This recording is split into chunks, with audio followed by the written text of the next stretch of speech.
নমস্কার, আমি গণেশাধিকা রাজশ্রী চলে এলাম নতুন একটি এপিসোড নিয়ে।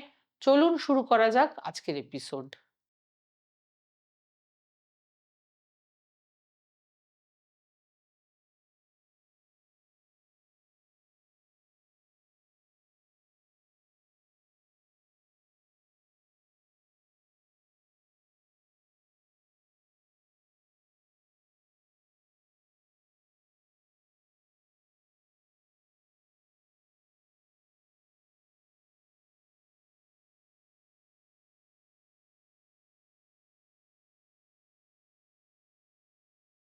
টাকার সমস্যা বড় সমস্যা।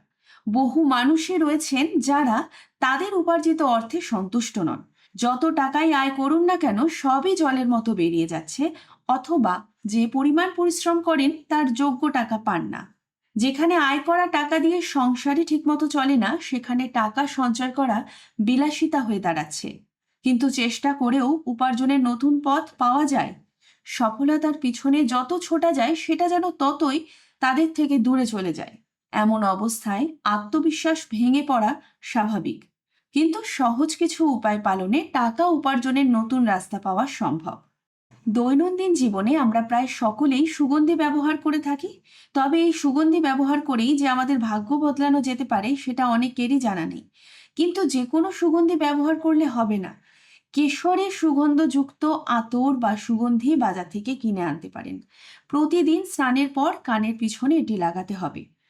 কোনো বিশেষ কাজে বেরোনোর আগেও এটি লাগিয়ে বেরোতে হবে। তাহলেই ভাগ্যের উন্নতি ঘটবে, অর্থ উপার্জনের নতুন পথ পাবেন। লক্ষ্মী দেবী ও কুবেরের মন্ত্র পাঠ করতে হবে। আমরা প্রায় সকলেই জানি যে লক্ষ্মী দেবী ও কুবের হলেন ধনের দেবতা। নিষ্ঠা ভরে এদের মন্ত্র পাঠ করলে জীবনে আর্থিক সচ্ছলতা আসে, অভাব দূর হয়। শাস্ত্রমতে গরুর সঙ্গে বিষ্ণুর সম্পর্ক রয়েছে। গরুকে খাবার খাওয়ানো মানে স্বয়ং বিষ্ণু সেবা করা। তাই নিয়মিত গরু ও পাখিকে খাবার খাওয়ালেও অর্থভাগ্যের উন্নতি ঘটে। কেমন লাগলো আজকের অনুষ্ঠান?